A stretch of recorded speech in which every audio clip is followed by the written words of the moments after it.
Hey guys, welcome back to my channel. Today I'm going to be talking about a couple minor improvements I've made to my custom 112 scale First Avenger Captain America. These are pretty minor changes, but they make a big difference, I think. So first of all, I have added a little bit of pencil to these details on the abdomen.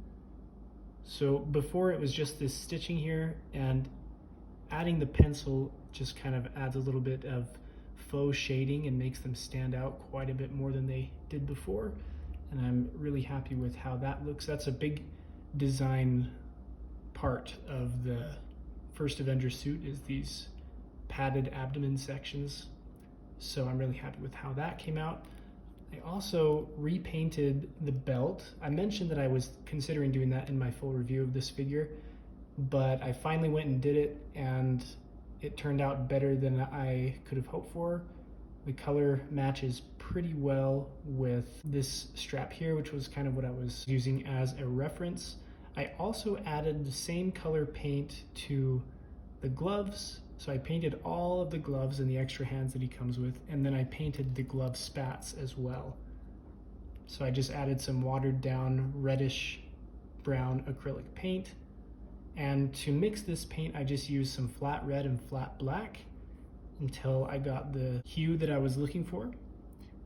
And it stays on pretty well. I haven't noticed any of it rubbing off of this leather material, and it stays pretty well on the gloves as well as on the belt. For some reason, these pouches are ending up looking a little bit more shiny than these ones, and the detail is sharper on these ones.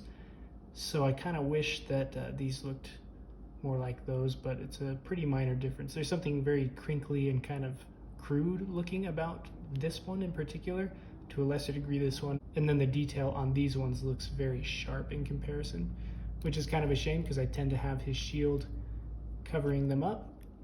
But speaking of the shield, I've also added a bit of extra weathering, so I just watered down some black acrylic paint, used a brush and just flicked it onto the shield, wiped away some of it so it wasn't completely uniform, and I've achieved this kind of battle-worn look.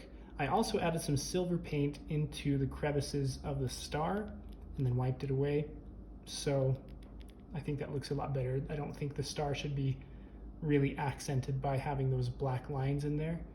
So I'm really happy with how the shield looks. I'm happy with how Cap is looking. And like I said, these are some minor changes. They weren't very hard to do, but I think that they make the figure look a little bit more cohesive and make it look a little more accurate to the movie, which I am very, very pleased with, and I'm really happy with how this turned out. If you want to see more content like this, you can check out my Instagram page or other videos on my channel, and I'll catch you guys in the next video.